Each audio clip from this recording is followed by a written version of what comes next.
salve galãs e galoas! 2025 é o ano do mal-estar nacional. De uma sensação difusa de que vivemos de fato em um país de farsantes socialmente bem aceitos. Não estou falando da paranoia moralista da direita, que acha que todo mundo é corrupto, menos os próprios direitistas. Falo da experiência que se tem ao se adentrar nas redes sociais de influencers como Carlinhos Maia, Ítalo Santos, Virgínia, Neymar e Padre Fábio de Mello. Algum desses aí causam o mesmo incômodo e questionamento. Por qual razão essa pessoa é famosa? O que ela faz de fato? O que ela tem de extraordinário para ter milhões e milhões de seguidores? Em resumo, o que é uma Virgínia? Mas existem variações desse mal-estar, como nos casos de Neymar e do Padre Grindr de Mello. No caso deles, nos perguntamos: o que é um jogador que não joga e um padre que se preocupa mais com doce de leite sem açúcar do que com sua própria religião? Ou em outras palavras, o que essa celebridade afirma ser não condiz com o que ela faz de fato. Antes, tínhamos cantores e atores ruins com sucesso. Hoje, temos pessoas que têm sucesso e nem chegam a ser ruins, pois não fazem absolutamente nada.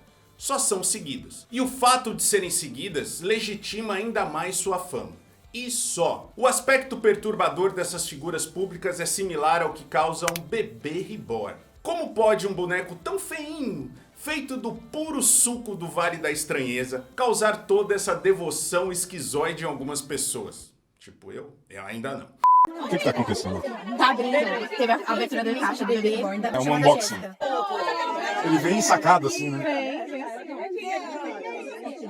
Existem algumas respostas fáceis e preguiçosas para isso. A mais comum é que vivemos em mediocracia como nunca antes vistas, que o QI do brasileiro segue decrescendo a cada geração e que, no meu tempo... Bom, aí vocês já sabem, né? Só queria lembrar que a maior vendedora de discos do Brasil de todos os tempos de vocês foi a Xuxa, que não é bem uma Maria Callas ou uma Ella Fitzgerald, e que cantava letras que até o ChatGPT do Pedro Sampaio teria vergonha de produzir. E que o maior escritor do Brasil não foi um Rubem Fonseca ou um Guimarães Rosa, e sim Paulo Coelho. E só quem leu atrocidades literárias como O Alquimista sabe que aquilo era tudo menos literatura.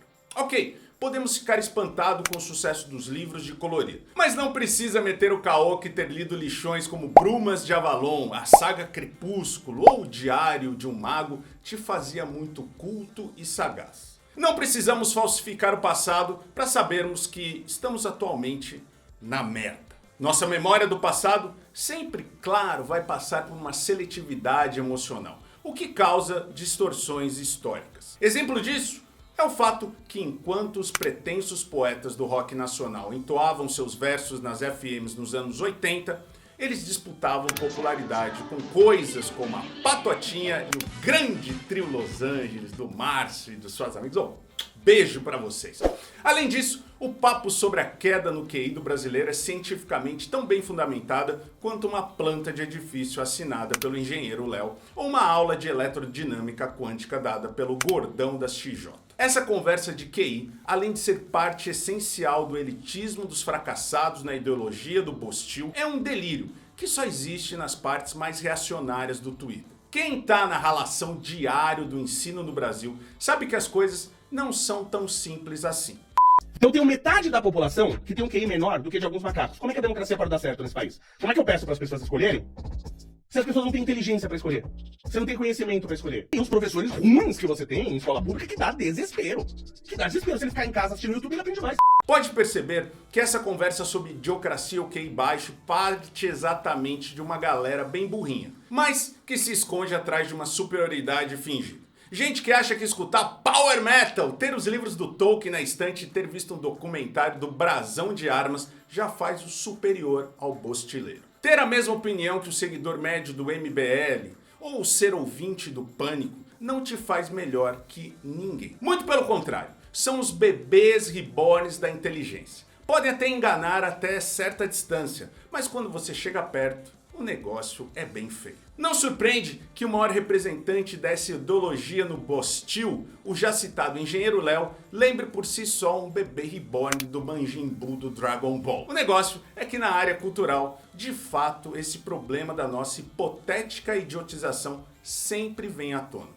E ela acaba indo parar no debate carcomido da oposição entre alta e baixa cultura. Inclusive, essa foi uma das piores heranças do olavismo para o debate nacional. Mas pode reparar, quando a direita puxa a carta do retorno à alta cultura, ela é no mínimo cafona, achando que André Rieu ou Andrea Bocelli são parte dessa tão alta cultura. Ou no máximo, são apenas cadelinhas do imperialismo mesmo. Impressionante como o lixo cultural dos gringos é vendido aqui no Brasil como altíssima cultura. E quando esse problema é tratado por uma certa esquerda tuiteira, o que se tem ou é um folclorismo hipster ou uma confusão grosseira entre cultura popular e cultura de massa. Infelizmente, isso dá uma vantagem imensa para a direita em seus ataques à cultura popular na arena política, além de ignorar uma série de contradições presentes no trap e no funk.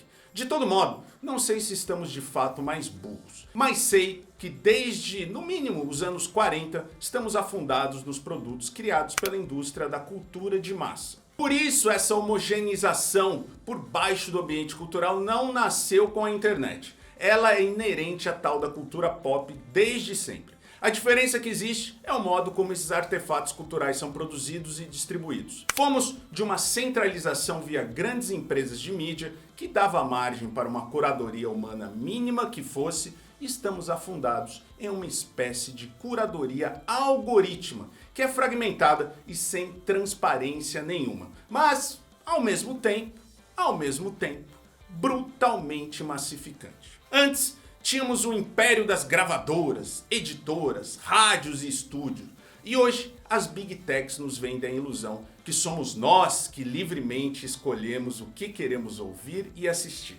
Ou seja, a mesma indústria que impunha bobagens como Hilarie ou um Sugar Sugar podia dar eventualmente um espaço para um Frank Zappa ou um Itamar Assunção.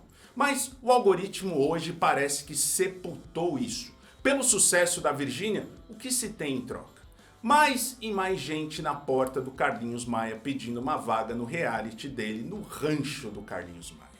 Pensem na carreira dos Beatles. De uma fase inicial baseada em rock baladas dos anos 1950, passando pela influência de Dylan, psicodelia, mistura de música clássica e eletrônica em menos de 7 anos. Que artista hoje, escravizado por números de seguidores, conseguiria dar esse tipo de virada musical sem colapsar a própria carreira? Ah, mas hoje eu posso encontrar meu nicho no Instagram e vender minhas músicas sem intermediário, sem precisar me escravizar para o dono de gravadora. Sim, vai lá perder seu tempo e dinheiro com curso de tráfego pago e ver se a Meta ou a X são tão benevolentes como se tenta vender por aí.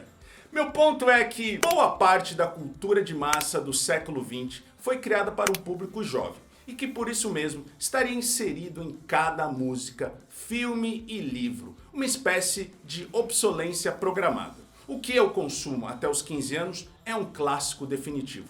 Todo o resto ou é velho demais ou é decadente demais. Tudo isso com um único objetivo: produtos de uma certa época são eternizados e sempre voltam ao catálogo. E, ao mesmo tempo, se criam espaços para novos ídolos, para as novas gerações.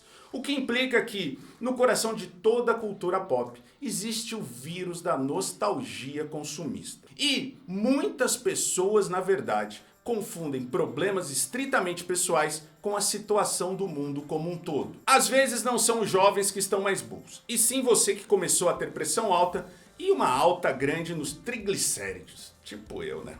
Acho que esse fator é essencial para compreender o amor que alguns idosos têm pelo bolsonarismo. Na verdade, não vivíamos em um mundo cheio de requinte e profundidade, e que foi destruído pela internet. Apenas as armas utilizadas pela indústria cultural se aperfeiçoaram com a ascensão das redes sociais. Virgínia é tenebrosa? Sem dúvida, mas sei lá, uma manhã inteira vendo uma galega de shortinho junto com um desenho animado norte-americano, não sei se era bem esse Olimpo cultural e moral que muitos pregam atualmente. Oruan é uma bosta. Mas versos como Stephanie de Mônaco, aqui estou, inteiro ao seu dispor. não é bem um soneto elisabetano, né? Importante ressaltar que esse problema da decadência cultural normalmente vem junto com a conversinha fiada e estúpida que o ensino também piorou. Olha só, não sei se faz sentido comparar o ensino público brasileiro de 50 anos atrás, que era violentamente restrito no acesso pela população, com o desafio que o Brasil encarou depois da Constituição de 1988. Um ensino universalizado de fato em um país de dimensões continentais. Ensino de ótimo nível para uns gatos pingados perdidos em uma massa de analfabetos é fácil. Quero ver é alfabetizar de fato uma nação inteira em escolas públicas e gratuitas. Sua bisavó aprendeu latim na base da palmatória? Palmas para ela, que foi uma privilegiada. Hoje, o desafio é infinitamente maior. Muito, mas muito além da ladainha reacionária e moralista sobre o emburrecimento generalizado. Acho que podemos tentar entender o que mudou de verdade no mundo. É fato que vivemos sem grandes aspirações. Os radicais de direita, na melhor das hipóteses, querem voltar para a República Velha e parte da esquerda acha que, se ganharmos mais umas eleições, conseguimos fazer políticas públicas tão boas que poderemos finalmente nos tornarmos civilizados. Mas fora isso, as aspirações socialmente compartilhadas se encontram sufocadas entre o tigrinho, a bolsa do iFood nas costas, o influencer e o pastor. Mesmo aqueles que individualmente tentam ir contra a corrente parecem ser profundamente tediosos. A revolta contra tudo que está aí se tornou enfadonha, burra e desqualificada. Aquela oposição entre cultura dominante e contracultura acabou. Desde as obras de Thomas Frank e Frederick Jameson, sabemos que o capitalismo tardio conseguiu absorver para si todas as culturas dissidentes, esvaziando-as de seu conteúdo mais crítico. A Globo, no sábado pela manhã, fala de agroecologia. Luciano Huck adora dar voz a periféricos. Lady Gaga desfila vaudeville gótico, depressão, satanismo pop e as pessoas ficam felizes com ela usando o vestido verde e amarelo de festa junina. Muito do que era rebeldia autêntica da contracultura virou estratégia de marketing da publicidade da indústria cultural. Estamos numa época que vive do jogo seguro das adaptações ou dos remakes, cujo maior exemplo é o tedioso e interminável universo compartilhável da Marvel. Na música pop, vivemos a patologia do espírito retrô, seja com Bruno Mars exaurindo todos os clichês do funk e do soul dos anos 60 e 70, seja de alguma diva teen qualquer tentando emular o pop dos anos 80. Vivemos uma fragmentação tão intensa que parece que vivemos em universos separados apenas em função do algoritmo. Exemplo disso é Taylor Swift. A maior cantora pop do século não tem nenhum hit universalmente conhecido, mas que consegue ser bilionária apenas apostando em seu séquito de seguidoras fanáticas. Uma situação dessa seria impensável no caso de um Michael Jackson, por exemplo, que mesmo que alguém nunca tenha comprado seus discos, conhece sua figura, uns 4 hits e o passinho de Moonwalk. Se Taylor Swift aparecer na 25 de março, é capaz de fazer uma vaquinha para ela voltar de ônibus para Timbé do Sul, em Santa Catarina. Diante desse novo mundo, o escritor italiano Roberto Calasso assim descrevia a nossa atual situação. A sensação mais precisa e mais aguda para quem vive neste momento é não saber onde está pisando a cada dia. O terreno é frágil. As linhas se dividem, os tecidos se esgarçam, as perspectivas oscilam. Então, se percebe com maior clareza que estamos no inominável atual. No Twitter, Alex Rotchuli sacou bem isso ao descrever nossa incapacidade em nomear o tempo presente. Passamos décadas classificando tudo como pós isso, pós aquilo, e agora estamos no tempo do tecnoísmo, tecnofascismo, tecnopopulismo. Parece que quando perdemos as expectativas no futuro, também perdemos o nosso presente. Parece que a possibilidade de editar nossas vidas com dados e olhos colados em uma tela veio junto com a extinção de visualizarmos um horizonte comum. E esse fim do horizonte comum e o fim de nossas identidades pessoais baseadas no trabalho é que permite estarmos afundados em ilusões e surtos coletivos, como Virgínia e Carlinhos Maia. O mundo das dancinhas do Vitor Hort é também o mundo da depressão e ansiedade. Meu questionamento sobre o que é uma Virgínia ou o que faz um Carlinhos Maia ter tantos seguidores é uma pergunta errada por si. Estou ainda pensando em valores do século passado, quando ainda relacionávamos identidade pessoal ao trabalho ou algum traço excepcional ligado a esse trabalho. Um grande cantor, um grande dançarino, um grande escritor, um grande empresário, isso acabou, pois nem mesmo o medíocre tem espaço em um mundo que abstrai a riqueza e que deseja destruir o trabalho. Influencers não são medíocres, eles são apenas representantes desse vazio mesmo. Homens e mulheres ocos no mundo dos produtores de conteúdo. Nesse mundo de espectros vazios, resta a fantasia do salto quântico social. O tigrinho, o golpinho, o protocolo do coach, a unção do pastor. O perfil que um dia vai bombar. A conversão que vai zerar meus pecados e fracassos. O empreendimento que vai me fazer ser milionário ou o game que eu perco hoje e amanhã reinicio. Estamos mais burros? Não sei, mas me parece que estamos ficando simultaneamente mais infantilizados e mais cínicos. Viramos mesmo a nação bebê reborn. Não mija, não caga, não conversa, não come, não cresce, afinal, não é humano. Logo, não dá problema ouvir adulto assim como a vida virtual dos influencers. Deu merda? Coloca um moletom e um jeito de moleca na cara que na vida não existem consequências para os escolhidos. Se você chegou até aqui, gosta do nosso canal, assiste os nossos vídeos, as nossas lives, os nossos cortes, os piores, entra aqui no primeiro comentário e na descrição desse vídeo, principalmente, para nos apoiar. Tem o nosso Apoia-se, tem o nosso Seja Membro, tem o nosso Pix, nossa conta corrente. Você também nos siga nas outras redes sociais, principalmente TikTok, Instagram e Facebook. X não, a gente mal fala lá, tá bom? Deixa a rede do Elon Musk pra lá. E se você é um desses que acredita que Virgínia, Carlinhos Maia e todos esses são seres iluminados, eu só tenho uma coisa para te dizer. Não passarão.